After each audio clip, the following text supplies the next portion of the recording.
How are you today? I was having some technical difficulties. I can't speak. Getting started, but you know what? We are here now.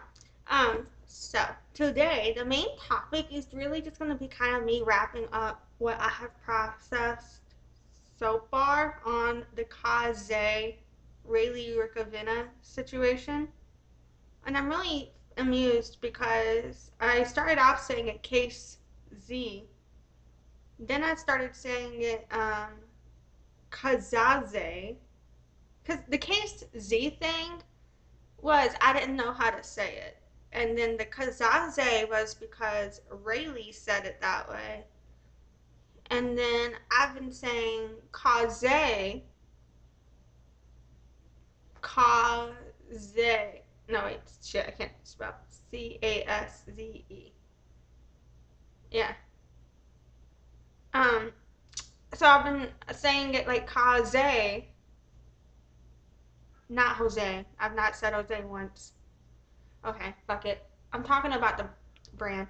Um, because um, that's how it's said in this video posted by the employees, which we'll talk about again real quick in a minute.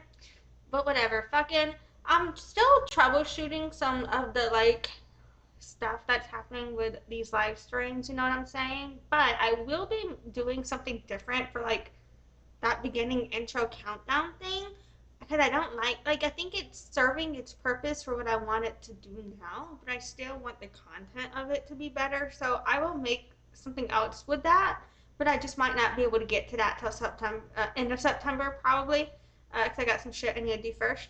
Um, Speaking of that, one of my suppliers, quit supplying me print on demand um, drop shipping for my merchandise, so I'm having to switch suppliers. So some of my merch is now out of stock, but some of it I'll be able to bring it back the exact same way, even the exact brand, I think. But others, they might be the same design, but it'll have a different brand. And then some of it's just going to be different altogether because switching suppliers, they have different things available to me or different ways that they allow me to do things, rather. So a mix of both and different products and stuff. So, but we'll see how that shakes out. So today what we're going to be doing is talking about the employees of Casze. We're going to go over Rayleigh's new posts. We're going to just watch a little bit of commentary, not much this time. And then we're going to check for updates. We're going to check out if the GoFundMe is still there or not. And then I'm going to just direct you to this other GoFundMe if you know that I would prefer people to check out.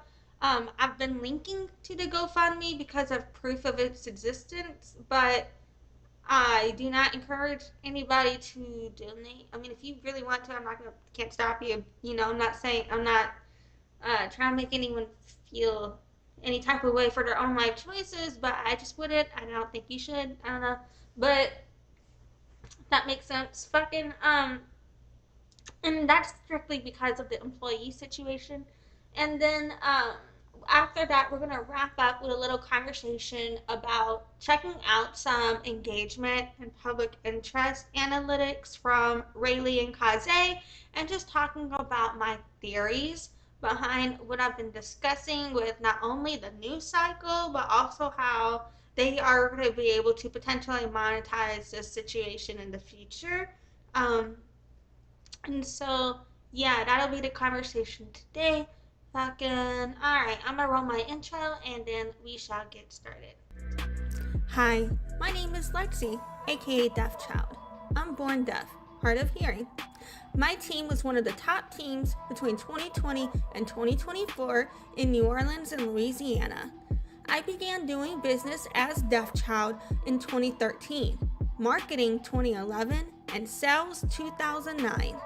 I've earned 50 plus certifications in marketing and sales, and I have my Bachelor of Science from Loyola University, New Orleans, with a music industry studies major and a business administration minor. Visit my site at noladeafchild.com. Okie dokie. So, first up, one of the stories, the main story that's been lost in the midst of all of this is the situation with the employees. And I covered this in one of my videos about the employees speaking out. And we did a reaction to this video. So it's linked in the description of this live stream, and you can go watch my reaction to it as well. The playlist is linked in the description of the live stream. And so I just want to highlight that this story has been getting lost in the mix, but the summary of it is that Casze has not been paying her employees. And so that's a big issue, that's like the TLDR. There's way more to it, way more issues than that. There's, some other stuff that I don't even feel comfortable speaking on, but some darker shit happened in my opinion. Um, and so there's way more to the story, but that's like the main reason I think it's important to share at this time. And so just a couple of new comments and responses that I just also wanted to highlight too that have come out. So one person said, the only question I have is, with the economy how it is today, how are people able to financially survive working for people who don't pay you?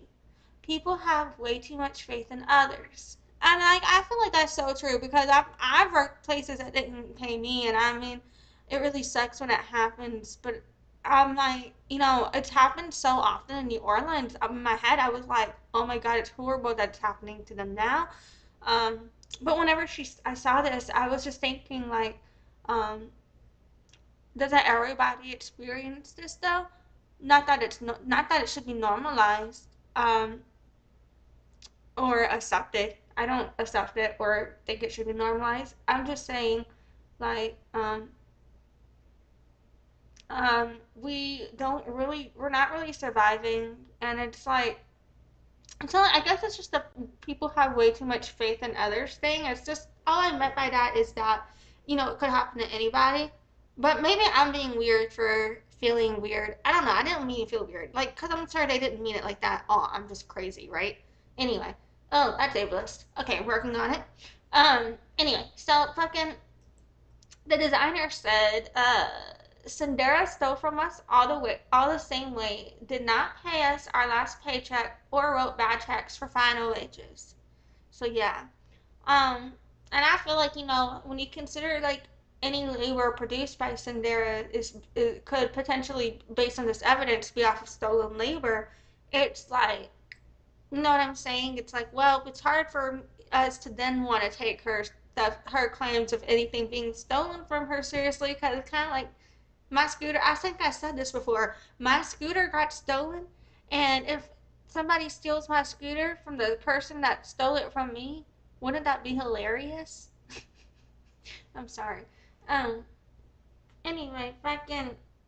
But then someone else said she's paying December and January checks in June, and I didn't even notice that time frame. Like, bruh, did I wonder if me saying bruh is problematic. Okay, because so the way it started, which is probably still problematic, the way it started is around New Orleans, and there's a Kenner neighborhood, right? And so in high school, I used to hang out with these kids from Kenner. They always say Kenner, brah. And if you're in New Orleans, I'm from Kenner, brah. Fucking, okay, I'm sorry. Um, but, and so I started saying it to make fun of my friend, and then I couldn't stop I just kept saying it. Now I'm like, oh wait, is that a problematic word for me to say? Um, but the designer said, you notice good eye. She rarely ever paid anyone on time. I'm assuming it's on time. It would get so bad that the only way Cynderra could get her workers to come back into the shop is if she paid past due paychecks. Yeah, I mean, that's how I am. Like, fuck you, pay me, bitch. Um, and then the designer said she got away with this because many of her workers are immigrants and they have a hard time speaking up for their rights. And the response was, that's horrible. No wonder she can't get dresses done on time. She'll never grow scamming people. Right. And I mean, if you can't afford to pay someone, yeah, it's still relatively shady and unethical, right? Because free labor. But at the same time, it's more ethical if you at least are upfront about it, right? Because there's ways to be upfront, like, hey man, I ain't got shit for money, but hey, will you work for me anyway? Right? Like if you look for internships, or if you look at like in marketing, there's like affiliate marketing, right? Or if you think about how like real estate agents work for commission, they don't make any base pay. It's all commission typically, or shit, servers don't make enough base pay. Let's count in the United States. Let's count servers too. You know what I'm saying? And so yeah, and then another person said she didn't even write the check correctly, and she said, I think it's a generational thing because I was in a school they taught us how to write checks or balance your checkbook to grant overdrafts and bounces. I wonder when they stopped then because okay, the chick was born. I think she's like 26 and I'm like 30. I think. So if Cynderra is 26 and I'm 30, I was taught this shit in middle school and high school, how to balance the checkbook and write checks and shit. So did they stop teaching that within that 4 year gap? Or was it like a matter of location and school? I don't know, but I learned that shit as a millennial myself. I think she's on the cusp of being right on the edge of millennial and Gen Z. I'm towards the end of a millennial, but I'm still millennial. You know what I mean? I don't know if that makes sense. But anyway, fucking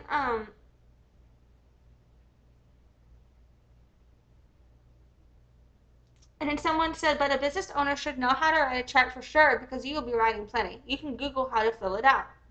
I mean, not all business owners have to actually write checks depending on what you do, but a lot of business owners, you know, that is true. That is true. But still, I feel like anyone in business should know, you know. Uh, but anybody in general, especially anyone old enough to have a checking account, I think it's in your best interest to learn about checks if you're not, don't know.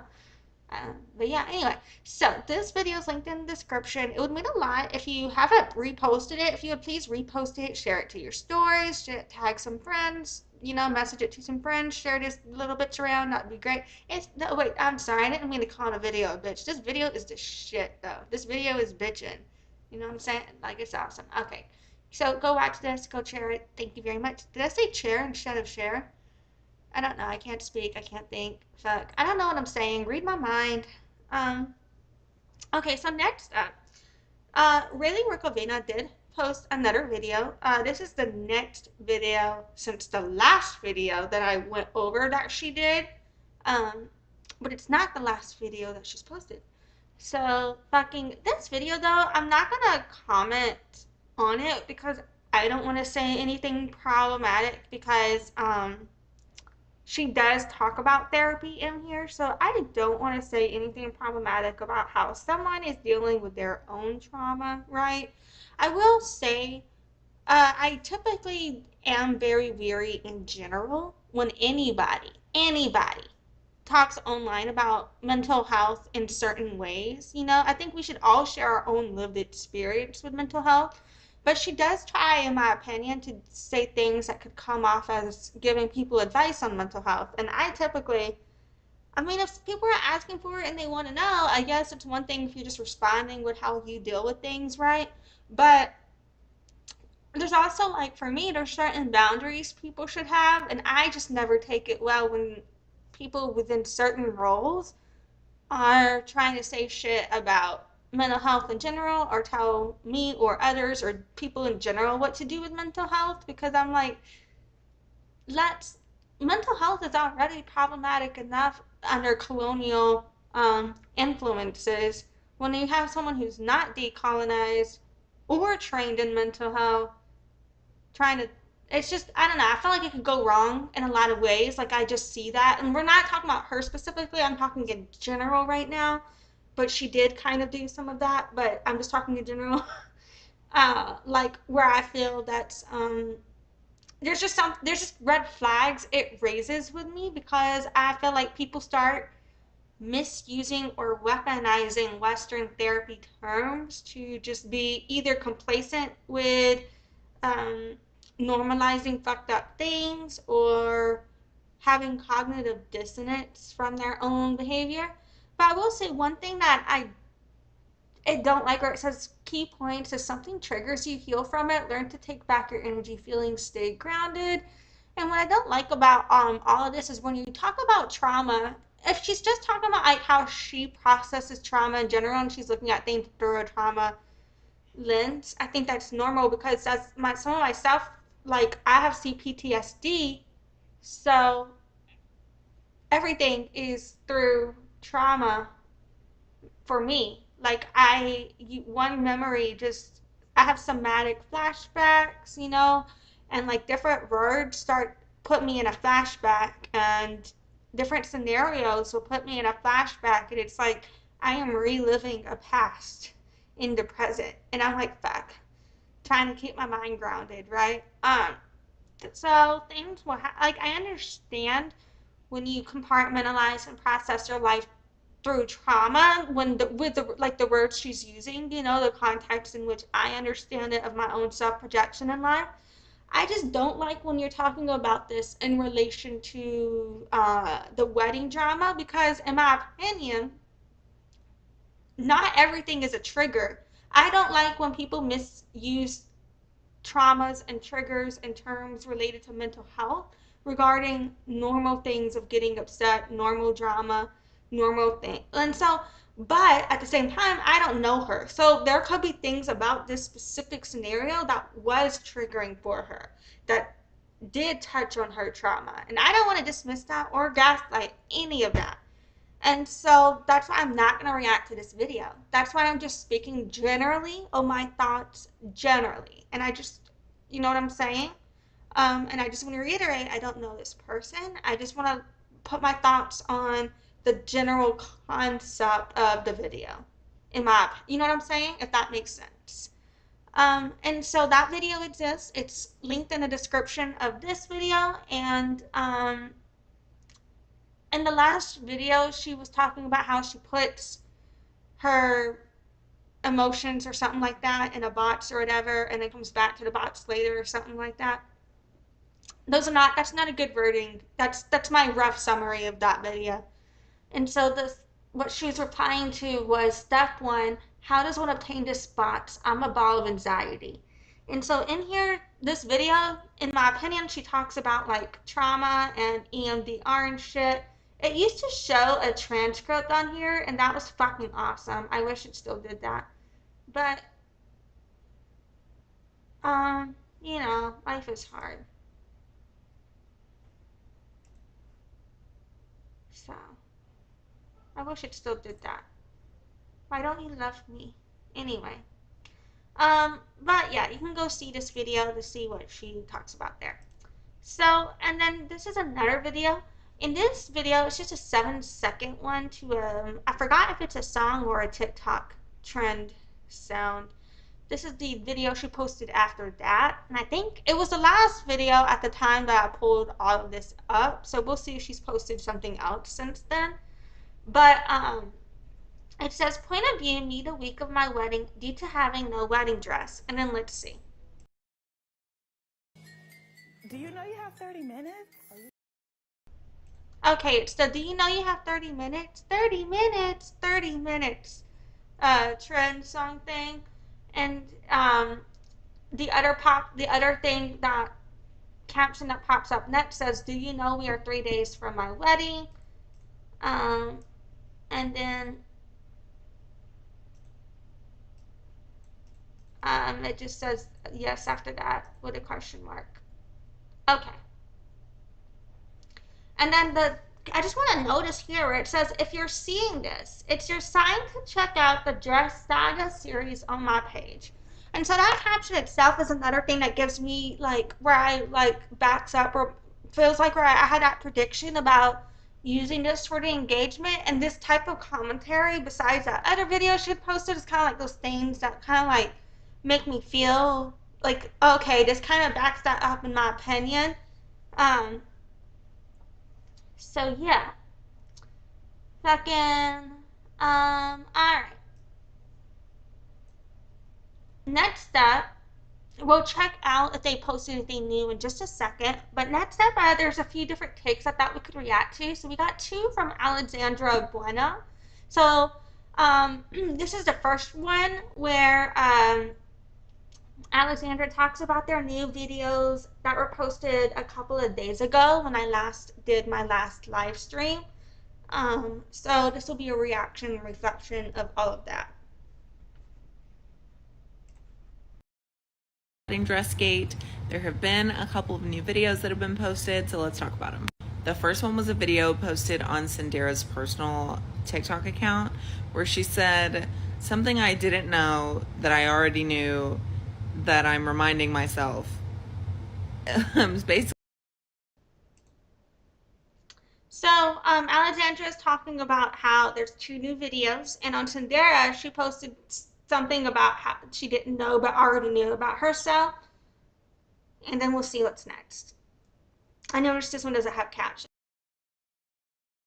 Basically, that you shouldn't lose who you are and stand on what you know and don't let other people's opinions change. Okay, she's talking about the video where it's talking about staying who you are, don't lose who you know, don't let people's opinions change you and shit like that. Change your opinion of yourself and blah blah blah blah blah.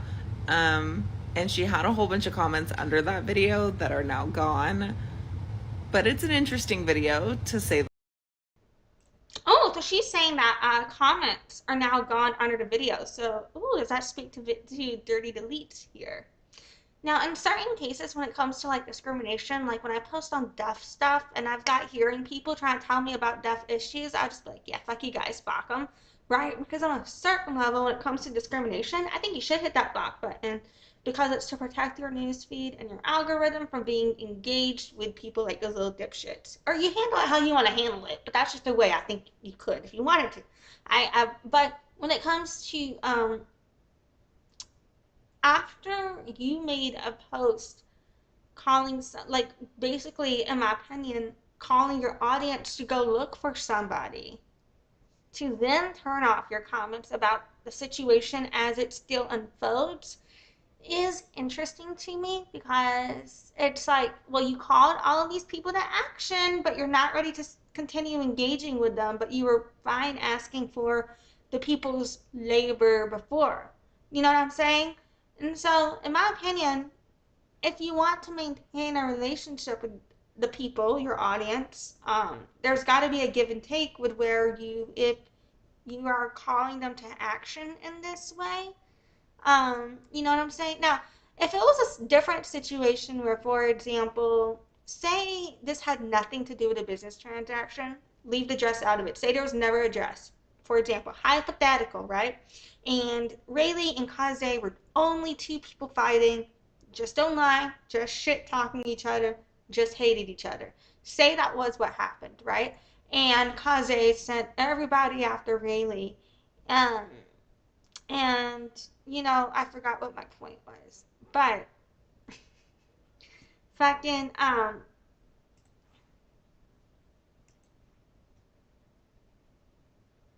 oh, yes. So, say, and it had nothing to do with the dress, but it was just people fighting, and it was both of them, like, sending people after each other, even just one-sided, for example. If it, like, and then she shut off her comments, I think it would be a little less suspicious because it wouldn't be a dispute over a business transaction. It would be a personal issue. And if bitches fight and then they decide to go private for their own peace, that's on them, right? Fuck it. I'm not. I mean, I still think it could be question about why would you call people to action and then go private, but I think less of it when it's a personal issue versus when it's about business and you put on your business page, let's go after somebody, and then everybody did for you, and now the aftermath, you don't talk to them anymore.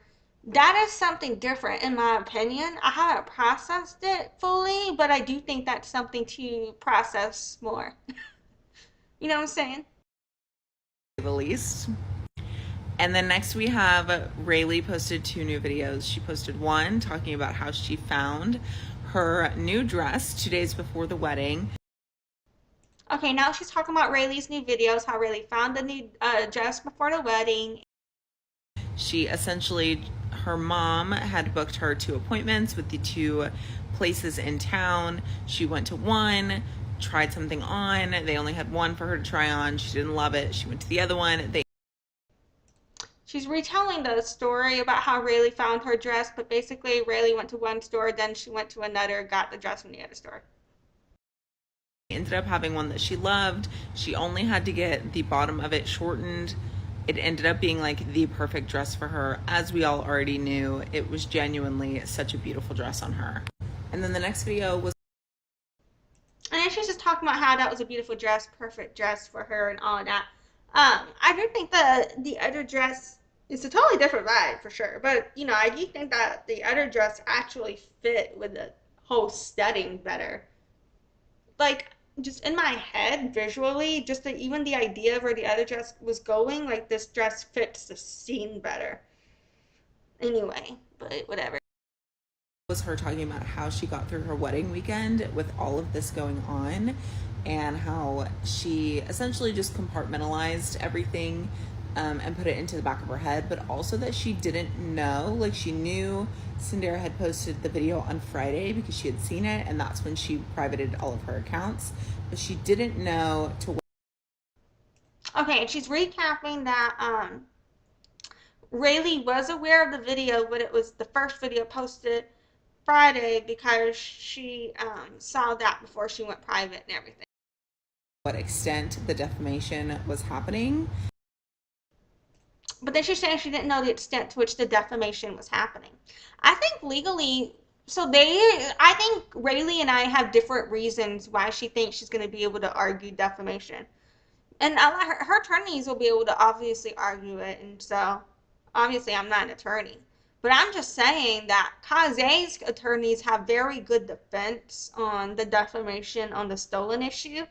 And I've already discussed that in my presentation and my other live streams. But I honestly think that one might not apply. But I still think defamation applies for a bunch of other reasons discussed in my presentation. That's just my opinion, though. And in the playlist of this video, if you click the playlist, in the description, I've got lists to all these sources on different issues, and a lot of the concepts are totally irrelevant, but it's just to consider different takes on the concept. And it goes, and I put sources that argue in both sides, pro my argument and against my argument. You know what I'm saying? Because I'm not trying to be like one-sided with my argument. I'm just stating a possibility, because in the court of law, anything can get argued. It's just going to be up to the judge what the fuck they decide, and what the fuck, what the fuck the attorneys can argue, what they want to argue, and what the judge decides, and what the end rulings are. All of that's what's going to, I don't have anything to do with that. I'm just like talking about theories based on what could happen, but I don't think any of it in particular will happen specifically. I'm just stating like I'm just asking what could apply. Which I think is wonderful news. I'm so glad she didn't know. I think that's probably a big part of how she was able to get through the weekend without having to worry about it.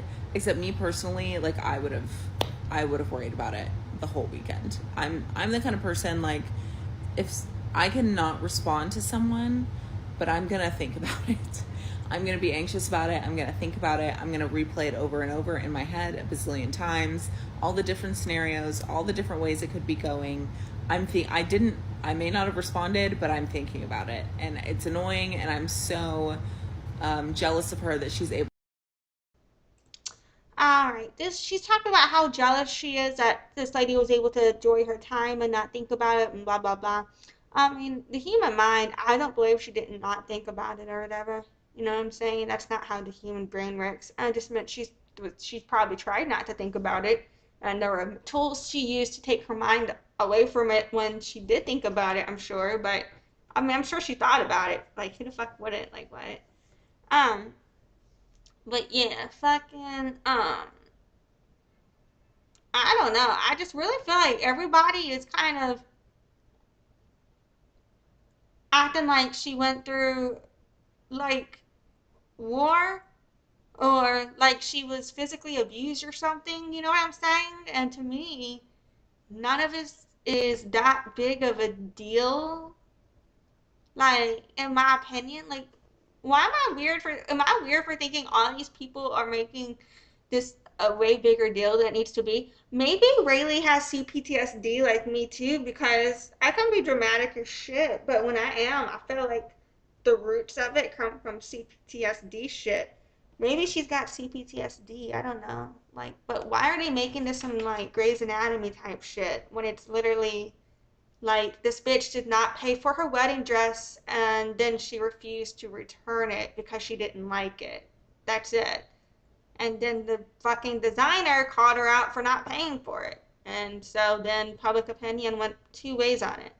I feel like she's acting like it's like some horrible um, attack to be accused of stealing something you didn't pay for but refused to give back, when that is kind of, you know what I'm saying? That's a little bit, I feel like it's a stretch to act like it's okay to just take something and not return it and not pay for it in full just because you don't like it.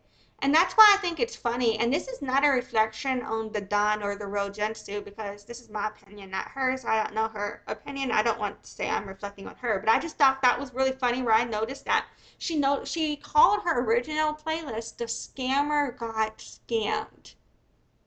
Keep that in mind. The scammer got scammed. And I kind of see it. That's how I see it.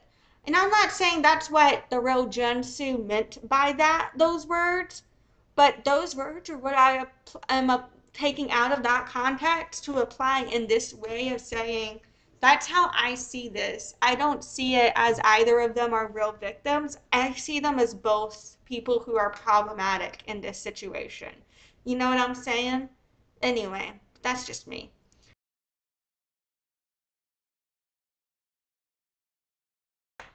Okay, so next up, my bad. We got one more Alexandra Bueno video for you. And this one is, she's talking about Casze and Raylee controlling the narrative. And here she tags Boss Lady C101. And I really loved her shit. So we'll see if she is providing additional commentary on that. Skate with Cynderra and Raylee and keeping up with that story. It is definitely dying down, but I wanted to call attention to something. So even here, she talks about how it's dying down. And so that aligns with what I've been saying in my previous 3 live streams on it the last week, where I was showing you in the trend report what is happening with this story in the timeline and where are we with it. Something slash someone real quickly. There's someone here on TikTok that goes by the name of Boss Lady C, and I was sent one of her videos about this whole drama, and I told her in the and we have reacted to all of Boss Lady C101's content that I saw on this, that I think, particularly regarding the PR analysis, those videos, fabulous. Fabulous. So definitely, if you are missing context there, my previous content links to her videos and her pages. comments, and I hope she sees this so that I can tell her somewhat face to face that it is the best video I have seen on this entire thing. Point blank period. And did she say video plural or singular? Because I thought I heard singular. Well, she was talking about how it's the best video that she'd ever seen, but I can't tell if she said singular or plural in the video. But if she said singular, I hope she saw the rest of them because they're really good. if you have been keeping up with my videos, you know I've made like a million. So I feel like that says a lot. She is such a wonderful storyteller and she is so eloquent with her words. Highly suggest you go watch all of her videos on all of this, especially the one that I was just sent, which is kind of like her update where she's talking about the fact that Cynderra had reached out to her personally. And I wanted to point out that I believe Cynderra has reached out to all of us personally. So when I made my initial video, she absolutely reached out to me. Wait, Cynderra reached out to her too? Holy fucking shit. Way to bury the fucking lead. Wow. Okay, Cynderra, she's saying that Cynderra contacted her too, I think, unless I heard that wrong, because there's no captions on here, so I'm just fucking... When I made a video about Dawn, she reached out to her. when someone in my comments let me know something similar happened to them, she reached out to them. And I know this because anytime she reached out to someone that had been in my comments or messaging me or that I had talked about, they told me. And so she was saying that they were messaging like the Don and other people too, and that anytime someone messaged her, they told her. Okay, that's interesting. sent me screenshots or sent me screenshots of the conversations that they were having with Cynderra. When I talked to Cynderra, I let her know that I didn't feel like the Dawn story was wrong.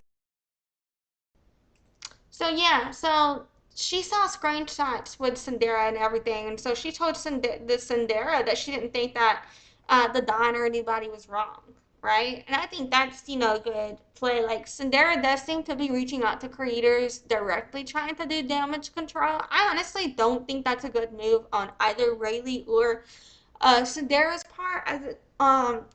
For individual creators, I would advise them to only reach out to media or news outlets or the type of podcast that would already be having guests on or asking for guests or that you have that relationship with to ask on.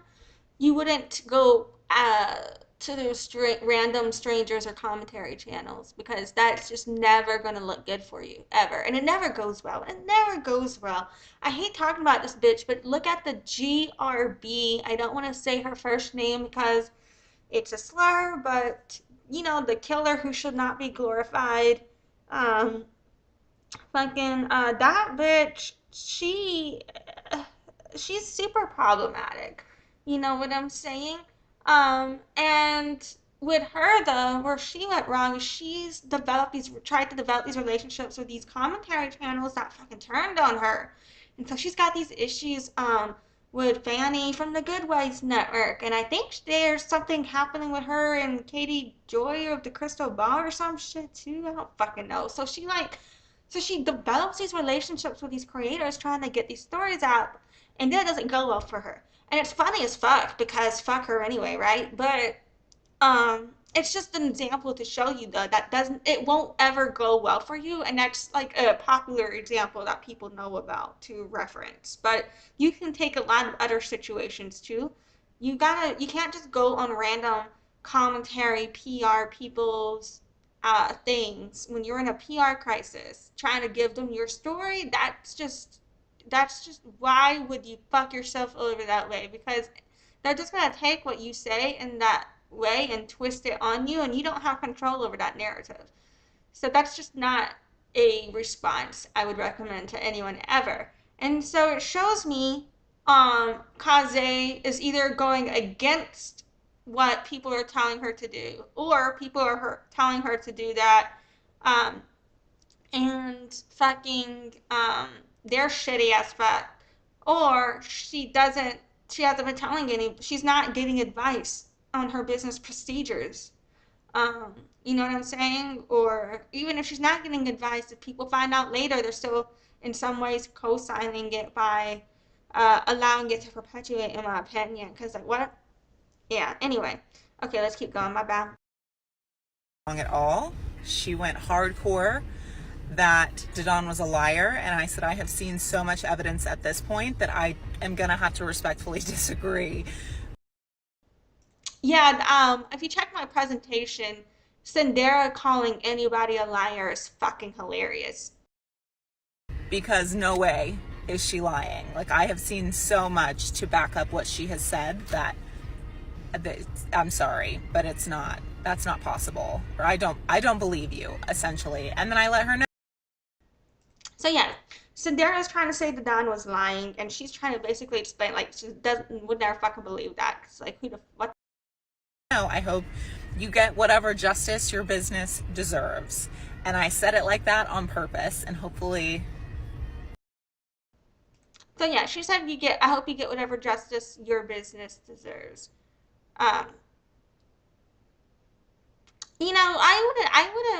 I wouldn't have worded it in a way where it could be taken as a positive, because that has a double meaning where it could be taken positive or negative. And I'm just like, I'm very explicit. I'm gonna be, unless I think there's a reason that it's funny to have a double meaning. I'm not gonna sit like I don't know, like because to me that's the purpose of that double meaning. Why act like you're being nice to be mean when you can just be like I prefer to be direct. You know what I'm saying? I don't know, but that's just me.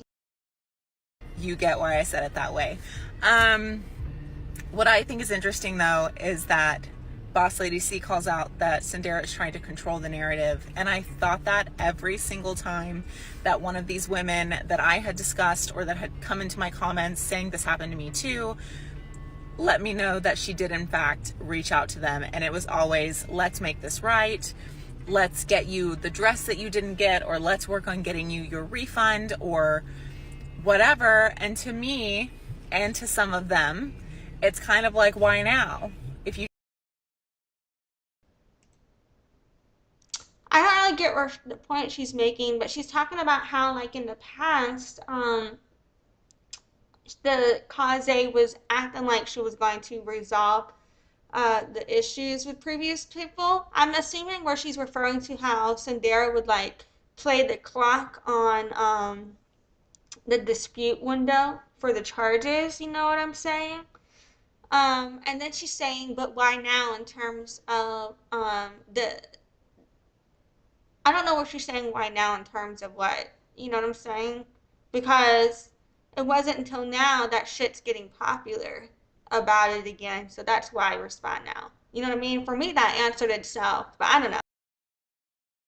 didn't care then, why do you care now? And it's because she was trying to control the narrative. And I think I mean, I guess control the narrative is a point regarding that, like, because she does try to control the narrative. I just took something else from that. I took more about it being about uh, not addressing or bringing attention to the situation, but then waiting to address it until there was attention already brought to it. You know what I'm saying? If that makes sense. Because at that point, even though like back in May, on Diana's post, she was telling Diana take this down and some shit like that. Um, So in some ways, she'd been responding, but I think why go after creators now would be part of it is about controlling the narrative, but part of it is about in terms of addressing those specific issues. Because notice she's now no longer just trying to control the narrative about the Raylee situation. It's if it was just about that, then I would say only controlling the narrative, right? But whenever it's she's trying to respond to something else that attention is being brought to, that's there's a difference between trying to control the narrative because she can't control that narrative. A different narrative has already been put out there, in my opinion, that she can't control. That's the whole point. So she's trying to um you can't when you can't control a narrative, trying to control it won't bring it into your control. So maybe you could make a point that that's where Alexandra's going here. But in my opinion, what you do in that situation, um the best thing that you can do because you can't control it is you can only tell your story. You can only bring the evidence, right? But I don't know if I'm using the right words. Maybe she was trying to control the narrative. I can't speak to her motives, but I don't think we're both speculating in that regard because neither of us can speak to what she was trying to do. We can only say what we perceived her doing, right? I don't know. All right, let's keep going. My bad. That was either like uh really productive or really just like why? think that is such a good call out. And I was not going to speak on her reaching out to me or these other women, much like Boss Lady C said she had to sit on it. But since she called it out, I thought it would be good to call mine out as well to give it even more merit. I mean, um, I guess everybody gets to choose how they handle it and everything like that. Um, I would have been fucking. I would have shown that shit immediately. I'm just curious as to the reason as to sitting on it. Is it, I guess, to protect your peace? I don't know. That she's not the only one that she did that to, or that she reached out to try and change the conversation. So yeah, you can take that information for whatever it's worth and however you'd like to take it. But I am going to tag Boss Lady C right here because I think she deserves a whole lot of credit for her videos that she's made and for her storytelling capabilities. So you should absolutely go watch her videos. Yeah, Boss Lady C101's videos are great. And so those are all linked in the description of my previous coverage on all this too. So yeah. Alright, next up, I just got one more little reaction here that I thought we'd check out. So previously, we watched another video from this Sam TikTok Gossip and Rumors chick where she was trying to say that Casze was stealing designs and work from and photos from low quality um, people like AliExpress or whatever. Um, and this is her response video to people basically being like, no, dude, you're wrong. We're not defending her, but you're wrong. And so this is her response video to that. So I thought we could check that out. Possibility that Casze did not steal the images from other sites, but the other sites are stealing images from Casze, which could be the case. If you read the caption in this video here, it says allegedly that could also definitely be a possibility. The only thing that I find weird is when you have a high-end place such as Casze that's selling their dresses for over $2,000, you think they would have a uniformed aesthetic for their photos, but you have this picture right beside this picture, which is not the same aesthetic. I don't know. You don't. That's not all brands do that. Some brands make a choice to have a uniform aesthetic for all of their stuff, but not all brands do that. I think that's entirely a company decision. You know what I'm saying? So I don't feel like that's a reason, and I don't really understand how that would correlate or back up to whether or not the dress. You know what I'm saying? I don't feel like that. So this is one of the things where I think it highlights how her logic and reasoning seems to be a little unfounded, in my opinion. But that's just me. What I also find weird is that it's not just one or two businesses using the picture. It is several businesses. When you Google reverse image search, When you hit enough following and it's you know what I'm saying, there's like enough demand or search for items and things like that. Or that's another thing that a lot of these things do is scrape content, right? So like fast fashion, like Shein and whatever, they're known for being able to come up with thousands and thousands and thousands of new products all the time, right? And so part of the way they do that is content scraping. You know what I'm saying? And so the fact that there are several companies that are in fast fashion who do content scraping, stealing from other people, who are known to steal from other people, in my opinion, isn't evidence that that's what she's doing. And we've already heard from an employee who has told us what the process is, who has evidence that they worked there, and has evidence, in my opinion, therefore the lived experience to state what that process is. And it's still a questionable low quality production process when you reflect on how it's marketed as couture, in my opinion. But it's not what she's saying here. And so for me, it's like, did she not see the designer or the employee's video? Is she not paying attention to the employee side? Or is she not doing her research? Because if you could do a little research with the employee side there and find out how the dress is made step by step. It's in the comment section that we've been over this.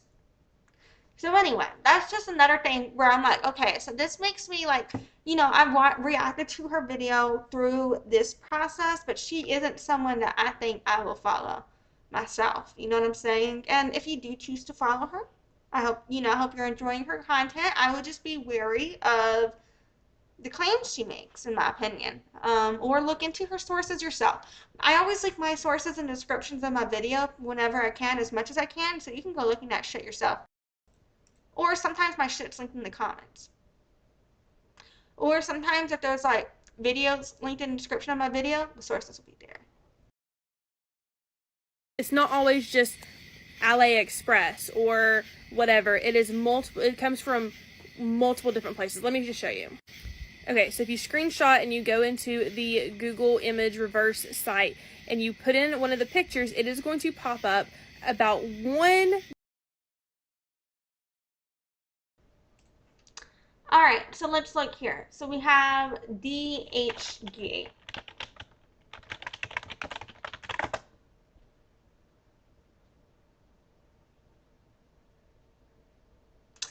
My data provider says DHgate web scraper, DHgate data extraction, scraping product data from DHgate.com.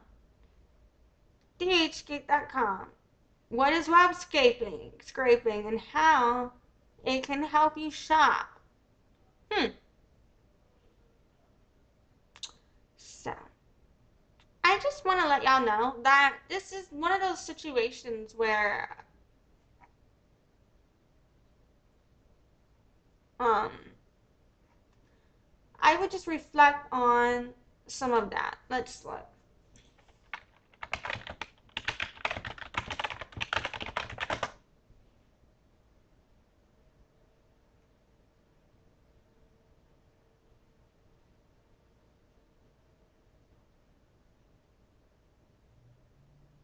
I'm not seeing anything on plus size fits for web scraping, but I actually don't think that's the same dress. It's just a similar looking one. Or is that the same model? Is that the same model? And the same dress? I think now we're just getting into different people wearing similar shit. Is this one the same though? This one could be the same.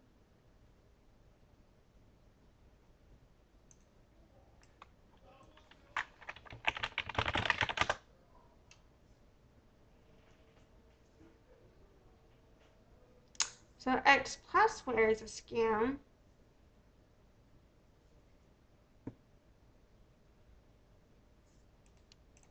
Let's see who makes plus size fits.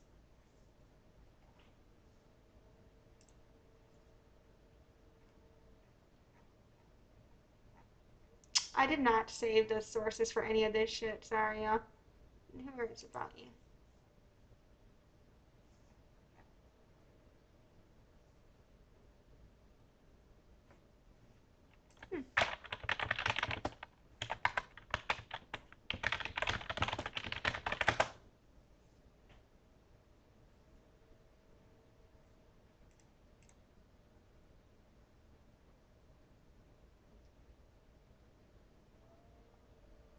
It is not telling me who the fuck it.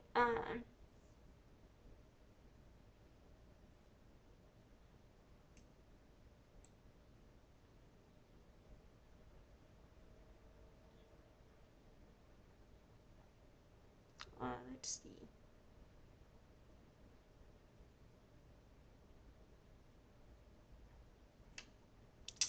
So it wouldn't surprise me, you know, maybe she's taking the ideas or anything like that from here, but I think there is the plus size fits one.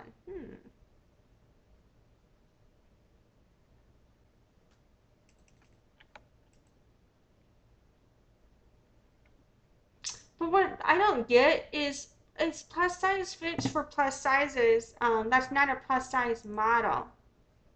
So that's what I don't get. I feel like there are just things that don't add up. I'm not going to keep looking into this. I'm just going to say there's shit that doesn't add up to me. Different place. You can see some of these are kind of the same, but this one is coming specifically from one site, which is the exact photo. Now, if you go back and click on another one, I clicked on that one. Reverse image search it. This is from a completely different site than the first one was found on. So this is coming from a completely different site when I reverse image search it than the first dress. You would think that I will say I believe that the website she shows may have been in Arabic, and in other countries too, they can have different laws regarding copyright and trademark and patent and all that. But this mostly, as it applies as relevant. And so, design patent and content copyright and branding and all of that. And so they'd be able to replicate a lot of the stuff and not get in trouble for it legally. Um, you know what I'm saying? You know what I mean? That wouldn't mean that Casze, you know what I mean? But I still think she's scamming and unethical for different reasons. I just think that Sam's take on this is wrong. If Casze was having photos stolen from her, then most of the photos would come from one specific or maybe two specific sites. In my opinion, that doesn't have any logic. You know what I'm saying? That's only a scenario. That's not the scenario. That doesn't seem to make sense to me. Like, why do you think it has to be that way? You know what I mean? There's no logic there. But would not be almost a different site every time you reverse image search one of her dresses. That's just the weird part about me. But it very well could be that other companies that are cheaper are stealing her photos for their case. But my question is, why does her dresses, after they're made for the client, always look 1,000 times cheaper, with cheaper material than any of the pictures ever do? I don't know.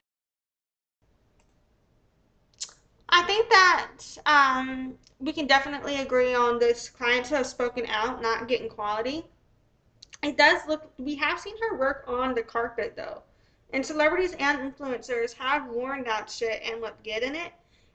If you want to have some criticism about the production quality in relation to it being marketed as couture, I think that's valid. But when you just shit on the general aesthetic of every single thing that's ever been done, and you kind of look at the fact that there are people who have worn it in beautiful ways, I think that is a little questionable. Because to me, it's like, if we gotta be realistic, we need to have valid criticisms of people, in my opinion. Like, I don't know, you can not like someone, but I feel like when we start taking our criticisms to things that don't even apply to, you know, to them, then we're just like, what? I don't know. So I don't like her videos on this. I don't like her content on this, but I shared it anyway because it's like that rabbit hole where I started watching her and didn't stop. I don't know if that makes sense. But yeah, I don't know. Anyway, I dislike Casze and I dislike Raylee, by the way. So this is not me just defending Casze. This is just me saying I think she's spreading um wrong information about reasons to dislike Casze, in my opinion. You know what I'm saying? I don't know. But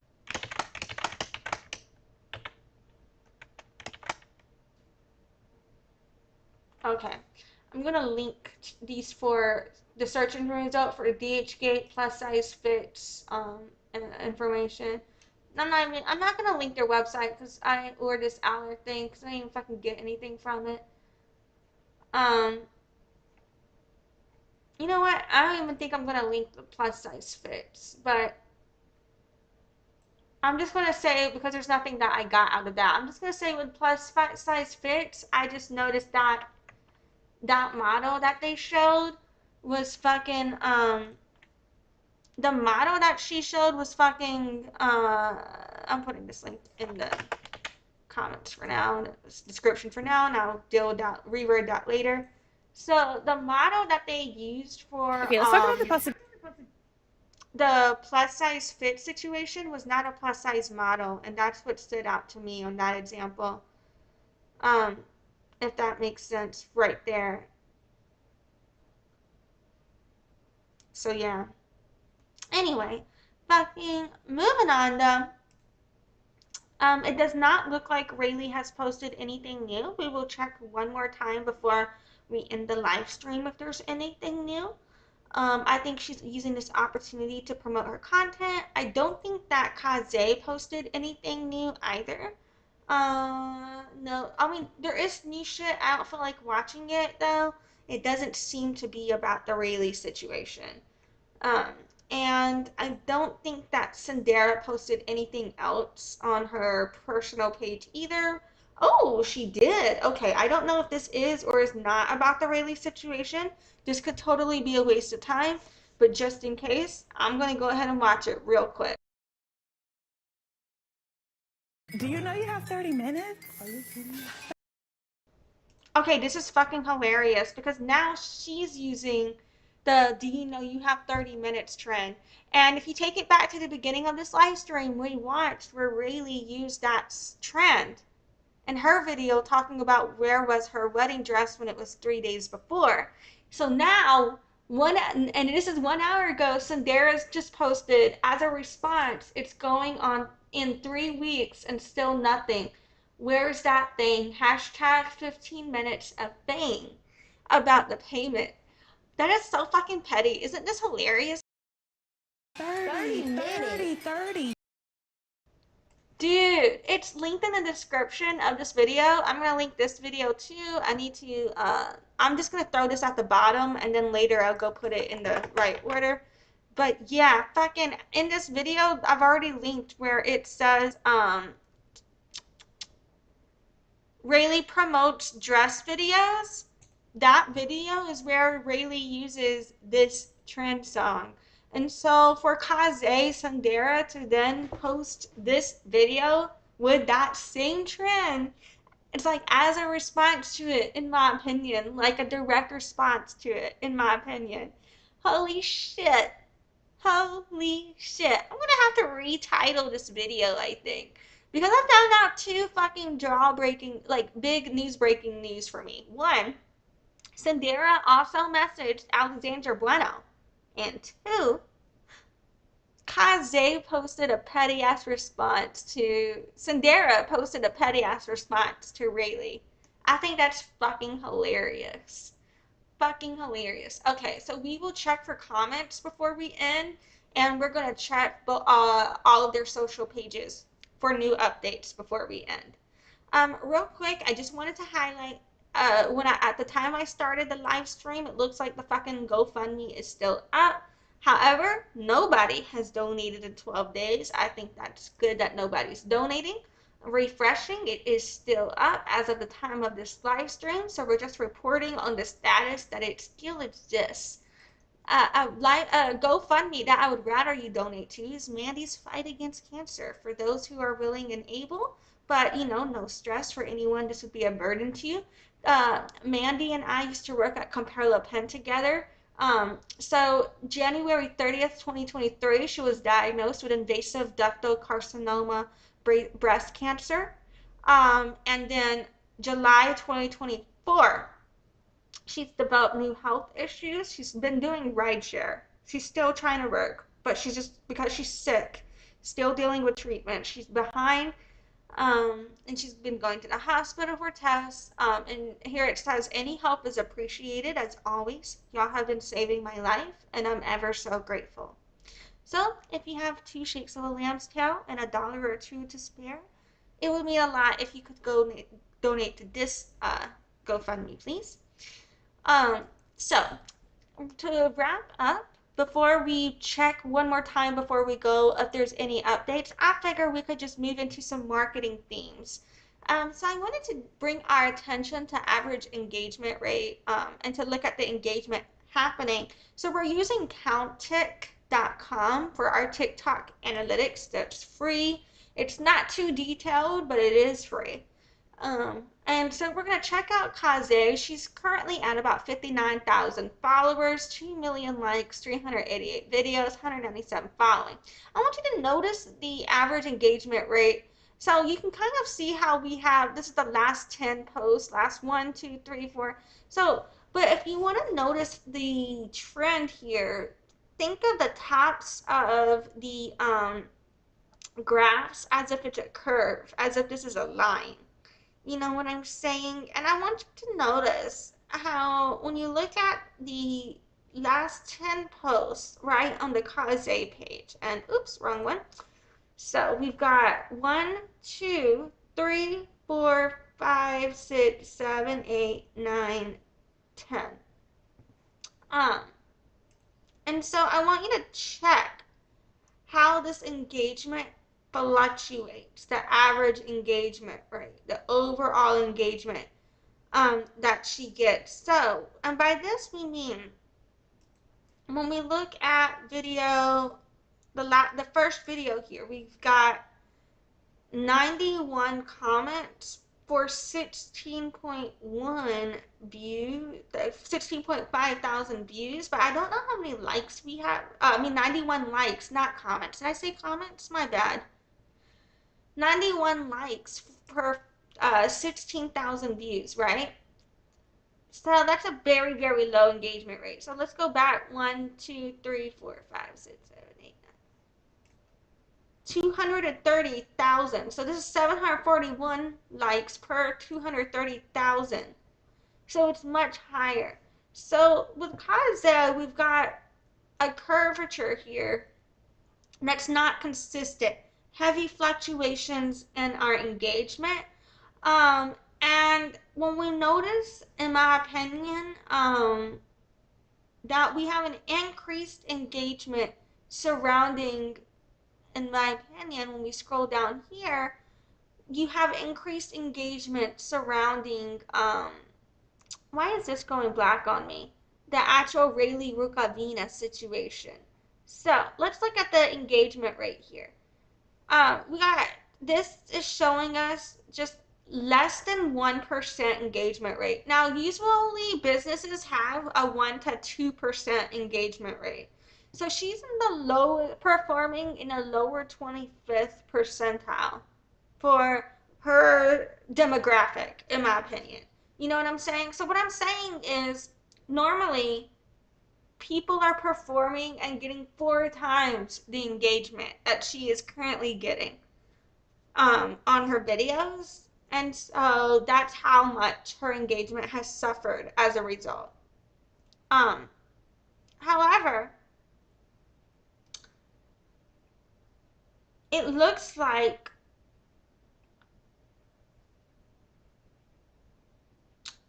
her Casze videos, 9% engagement rate, 2% engagement rate, 3.5% engagement rate. Those are the most engagement she has on any videos. Now, we can't see before the last 10 posts. But, and if she's monetized her account, she could also be generating income for these posts as well.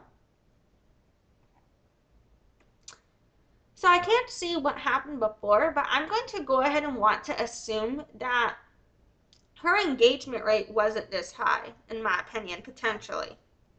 Now, there's different platforms we can use to go look into that more, and so I might have to do that if I keep covering her. So yeah, so just to let y'all know, she is seeing sharp declines in engagement. It is currently very, very low. 0.03% engagement is like nothing. That's barely above 0% of engagement. So what this shows, though, because she has views, but she's getting such low engagement, that shows how people are hate watching. You know what I'm saying? Now the hate watching can still benefit her long term, but short term, very low conversion rates, very low chance of immediate sales.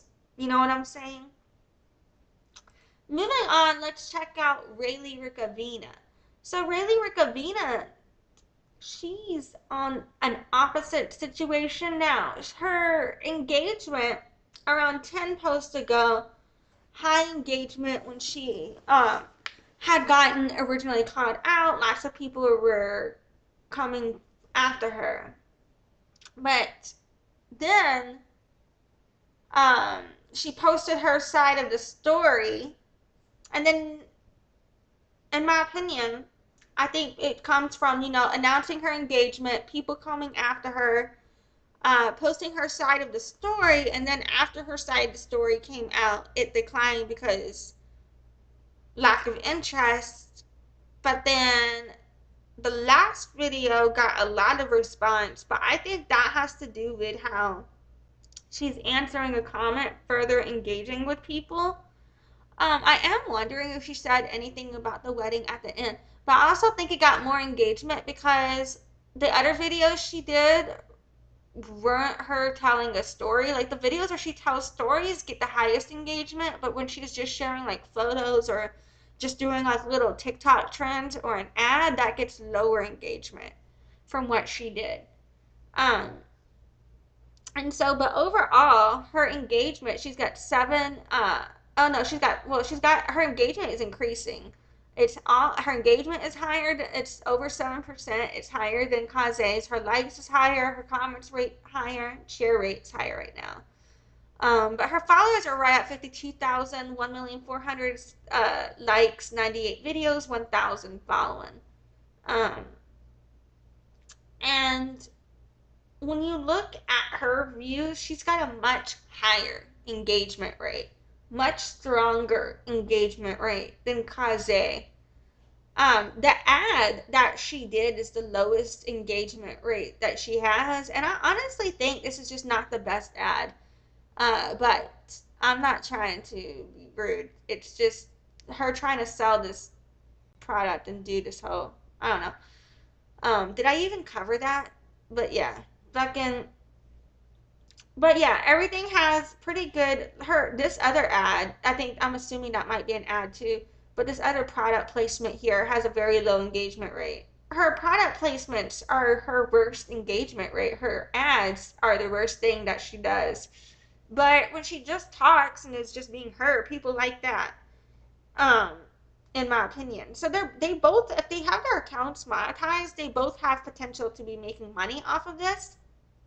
And Raylee, she long term the engagement is going to benefit both of them, but right now Raylee has a greater chance to monetize her following and content than Casze does. What Raylee should be doing with monetizing though is she needs to be, in my opinion, with monetizing, bringing it back to her hairstyling if that's her main business. Because no offense to her, but I don't think she's the best at ads, considering the one, two, three, the three product placements we see here are her lowest performing videos. So yeah, that's just a thing. She should just, you know, either come to the table with new ideas on how to approach that and stop doing it that way, or stick to the content that's performing well, in my opinion, is what I think she should do for better engagement. And then building out her sales funnel with connecting that to sales is how she should be taking this increased engagement and monetizing it, in my opinion. But you know what? She didn't hire me to work for her, so hopefully her team is taking care of that. So we put that into reflection with our trend reports. We can see interest for Raylee Rukavina peaked where people were looking after her. That peaked before Casze. So you may be asking, why has public interest for Casze peaked later than Raylee, but Raylee's engagement is higher than Case's? And again, I remind you, people are hate watching Casze now. The initial public interest on Raylee Rukavina came from Case's call to action to search for her. From here, the public interest on Casze is everybody is hate watching, in my opinion. And so I just want to reflect on that in terms of considering what is happening with engagement, where are we in the news cycle ending, and so yeah. And then last thing before we leave off the marketing is I was discussing last time the Jones effect, but I was trying to make a point about how there's a curve of emotions tied to the Jones effect, but I didn't feel that I was able to properly articulate what the fuck I was trying to say at that point. And I feel like if you watch my content, like it's all linked in the description of this video where I speak in order of me covering things regarding Google Trend Reports. It will kind of build up and make sense from there. But the Jones effect is a psychological concept that describes how people are influenced by peers to adopt certain behaviors, right? And it's known as herd mentality, and it comes from a 1913 comic strip, Keeping Up with the Joneses, which follows a family who are concerned with keeping up with their socially superior neighbors. And so it's based on the idea that people are easily influenced by others, especially by friends, key individuals, and the masses. The effect is stronger when there are more people who are seen as the Joneses, as people are more likely to want what the neighborhood has. The Jones effect can be applied in sales by using the names and stories of previous clients to give credibility to a pitch, for example. Relevant stories can also help prospects connect emotionally. The Jones effect can also be used through what's called impulse factors, which the Jones effect is part of. And impulse factors include indifference, Jones effect, urgency, fear of loss. It can also include greed and even scarcity or suggestion. And so, with the curve regarding the Jones effect, what we also have is good and I thought I had something else pulled up.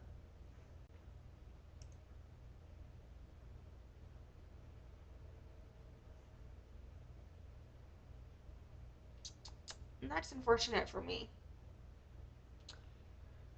The but anyway, so we talked about that. The four there's some people call it four. I think there's six.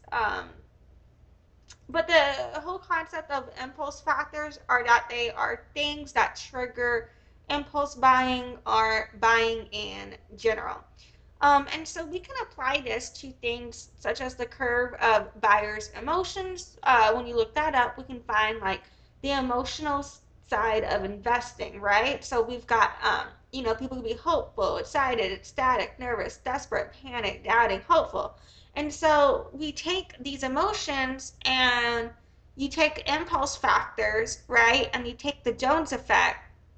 And so with the Jones effect, people don't like to be first doing something, but they don't want to be last to do it either. They typically like to be doing it when everybody else is doing it. And so, that's what's happening with the herd mentality. And so, whenever you're able to gauge or influences people's emotions, that's when you're able to motivate actions. You know what I'm saying? And part of the way you can do that is through your words, through pitching, right? And so when we look also, we can apply the Jones effect from this. We can apply these emotions, we can apply the Jones effect, and we can also apply that to trend reporting, and we can see where are people going with everything that is happening. And so we have the emotional stages of an investment cycle. So we have with smart money, we first take off in the health, in the wealth phase. We have our awareness phase where we start to sell off investments. Our mania phase is when we get media attention or enthusiasm. We have greed or delusion. These types of things could all be applied in this situation we have here. I mean, sometimes there can be new paradigms. That's a situation that's applied to business when it comes to it's going to be a new idea. Then there's denial, there's traps, we got the bear trap, bull trap, you know what I'm saying? Then there's like a return to, you trying to find a normal, and fear and despair, things typically end. So yeah, but all of this can also be applied to interest. It can be applied to emotional stages of investment into your time as well, in my opinion. Um, and so then there's also like a change curve. If you look at the curve of buyers' emotions, you can also think about change when people will make changes. So there's the status quo, there's disruption, exploration, and rebuilding. And you can take that based on shock, denial, frustration, depression, experiment, decision, and integration. Um, and so the search engine result pages for these concepts are linked in the description of the video, by the way. But with the change curve, you have different approaches that you can use to deal with the impact of emotions or influence people's emotions with pitching in order to use people's emotions to make a deal go your way. You know what I'm saying? in any negotiation. And then there's also a graph for keeping up with the Joneses. And one of them is regarding well-being and employment status and wages. And so a lot of people, when you're working to keep up with the Joneses, you can often go into where you care more about your wage rate than your well-being, and and you can actually suffer. That's like the point of this graph. And then there's also the technology adoption curve in relation to the Jones effect, right? So you have your innovators, which would be your early adopter. You have your innovators, then you have your early adopters. And then there's typically a chasm between your innovators and your early adopters versus the early majority, the late majority, and then the laggers, if that makes sense. And that's because you have the people who are involved in getting something off the ground, and typically until that thing is actually off the ground, people aren't sure if they want to deal with actually getting involved in it or not. And then you have the first people interested, and then you have the people who get interested because those other people were interested. And then you have the people who are like, oh, I want to do it because everybody else is doing it, right? And so that's the technology adoption curve, and it really aligns with keeping up with the Joneses and the Jones effect. And so yeah, and I think that also can be applied when you think of not only the way different people covered this situation in terms of the Raylee and Casze and Cyn situation, but also public interest in both brands at this time. And so when it comes to marketing and tying that all together with the analytics to the Jones effect, and we're here now. So we can just think in mind about conversion rate. So conversion rate is a marketing metric that measures how many users take a desired action after interacting with an ad or other digital asset. And it can also be in person too, but typically we can measure digital better. So it's calculated by dividing number of conversions by total number of interactions and then converting that to a percentage. So, and this helps us measure the success of campaigns. It helps us compare the performance of channels, and that way we can set expectations for return on investment when we're scaling our campaigns or investing resources into anything, right? It also helps us determine who is engaging with us at each step of the way. So who's qualified buyers, or do we have a qualified offer? And it helps us with determining any issues that keep people from continuing to do businesses with us, as well as figure out whether or not what we're saying is working to make people want to do business with us, right? And so a good conversion rate will depend on many factors, from the industry to the business model to the platform to what you're doing. And so you're going to have to look up conversion rates yourself for everything you do for what's typical. But it's just something to keep in mind that conversion rates exist. They are getting engagement. And so what they do with that engagement and those conversion rates is up to them at this point. But based on everything we've discussed, I highly believe both stand to potentially long-term profit off of this scenario, because long-term they're boosting both of their SEOs. Immediately, Raylee has higher engagement rate and conversion rate, to where if she were to put in a proper sales funnel with her hairstyling, I feel she could do a better job of monetizing that and booking more sales, in my opinion now. But that's what I would be doing if I were her, how I would be utilizing this time. So let's just check real quick. Did Raylee see that and post a response? Not yet. Hold on, I apologize. I'm getting a knock. I'm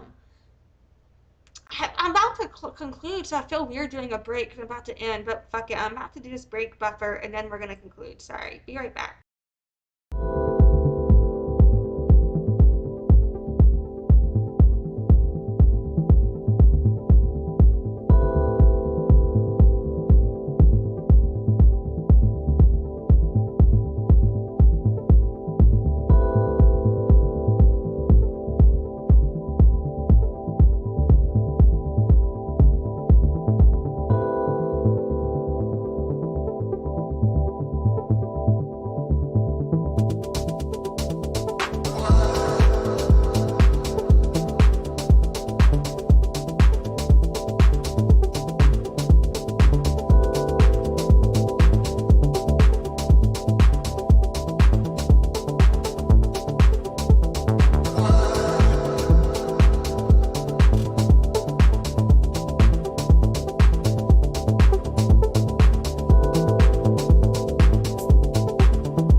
about that.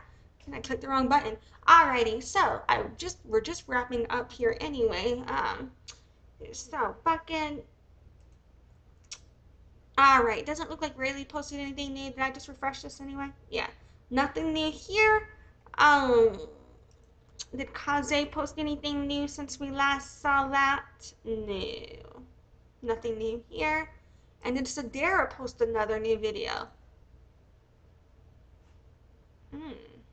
Not another one. Let's see if anybody commented. It only got 20 more views, so I doubt there's any comments, but let's see. Nope, no comments. Alrighty. So if we'll go check again on my next live stream because I just want to see if anybody comments. Because I feel like if people see that shit, they're gonna rip it to shreds. I'm like, oh, she'll probably delete those comments fast, but you know, I just didn't want to miss any. Yep, they're right there. So anyway, fucking today we talked about a lot. Thanks for being here with me, sticking with me through all of that. Fucking what we talked about today was basically how we are ending the PR crisis. In my opinion, the outrage cycle is fizzling out, in my opinion. And if we look at the timeline of that and you kind of reflect on that, so this all first occurred around August 24th, right? Saturday, August 24th. And that's when the first video I think actually came out around August 22nd or 23rd. I think I started covering it around August 25th. And August 24th was the wedding date. So let's give August 23rd as the date for when this first started blowing up, right? August 23rd was when that first video was published and started going viral. So the 2-week outrage cycle from that would be ending on September 6th, as we saw in reflection with the trend reports, in my opinion. But then, and that's where people were looking for Raylee. But then, about a week later, or really, what was it? I really feel like, when was it? Monday or Tuesday or so, that Raylee posted her evidence. I forget which day, but a few days, somewhere between a few days and a week later, it's documented on my playlist, but I can't remember off the top of my head. Raylee posted her reply with her evidence and all of that, right? And so that really, really blew up over the next day or so after that. And so by a week later, by August 30th, even though it had all blown up, even though the evidence came out later, it was by August 30th where everybody was really upset, in my opinion, and totally going after Casze and Cynderra. Like anybody who, at that point, that's where people really knew. Everybody knew at that point, in my opinion. And so since then, that we are coming up on September 13th will be the end of about the 2-week outrage cycle. If we count August 30th, that's when everybody was really new, and we can see where on August 29th was when that public interest peaked there. And so, yeah, but then if you look at when that last video was posted, though, right now, we're on that second week of what, in my opinion, of when I think that evidence came out. And so, this is towards the end of the outrage cycle here. So I do see public interest fizzling out unless there's an actual new update that comes out. But both of them using that trend and talking about each other was so petty and salty that if they do keep creating content in that way, I do think people will keep looking for that, because that shit is hilarious to me. But that's just me. Maybe you feel differently. I think I wasn't interested, but I can understand if other people are tired of it already. So I think it depends on, like, if they do go in a back and forth with petty social media attacks, or even if it's not an actual attack, like kind of directed commentary towards each other or indirect commentary towards each other, then I think that might actually keep people engaged longer as well. Um, so yeah, at this point, they got time. Uh, and it's fizzling. The outrage cycle from those initial events are fizzling out. I think they might be able to take the engagement that they're having right now in this public interest, and even though it's dying out and fizzling out, if they keep up with the dramatics, they might keep some people long enough for the ride who are just like, what the fuck are they still doing? We're still watching the train wreck. But yeah, we went over some analytics.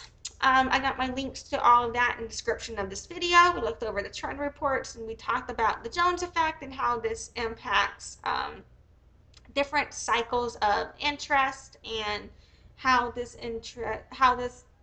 could be like a curve effect, in my opinion, where we can then kind of see where this trend could be going in terms of how I'm predicting, where, like, what am I thinking of when I look at these trend reports. This is all the content. So yeah, that's what we're looking at here. So what started out as an interesting case and value alignment to me, where I thought this was a stolen dress. So I'm covering this under the premise of value alignment in business transactions initially, right? To where I then find out that there's just all of this other shit about the designer being a scammer. To where now it's so when I process that, I'm just like, oh my god. So it went from me being about value alignment in business to trying to understand how could a business owner fuck themselves over this way, because I couldn't understand that. I couldn't process that. That's why I had such a hard time believing it at first. And then I was like, oh my god, wow, this is really fucked up, when the evidence was in front of me, as all linked in the description of the videos and shown. Um, fucking, then I'm just like, oh wow. So yeah, I've still got questions on both sides. I don't think that will ever get answered, but I'm interested to see if any court cases come out. So yeah, if I process anything else on this that I think is worth covering, I'll do another video. If they keep going back and forth with petty drama, maybe I won't keep doing whole live streams on them, but just mention them in my other live streams, or something. But I think this is probably like the last main live stream that I think I will be doing on them, unless something new comes out, or like, yeah. Um, the only reason I felt like I should just take this time to explain a little bit better with the curves was the last time I mentioned it, but I felt like I couldn't explain it right. So I just felt like, I don't know, for me to express myself, I wanted to finish that thought here. So that's how this came about. But yeah, we're here now. Thank you for joining me tonight. I appreciate you. I hope you have a great day, and I hope you reflect, just on a lot of things for your business, from value alignment to PR crisis management to conflict resolution to qualifying buyers, engagement, all of that. I think there's a lot of lessons that can be learned from this entire situation. So it's fascinating to me. I appreciate you. Thank you for your time. Thank you for being here. I hope you have a great day. And yeah, bye. Thanks for watching. Join the loyalty program at noladevchild.com/loyalty and check in during live streams to get points for rewards.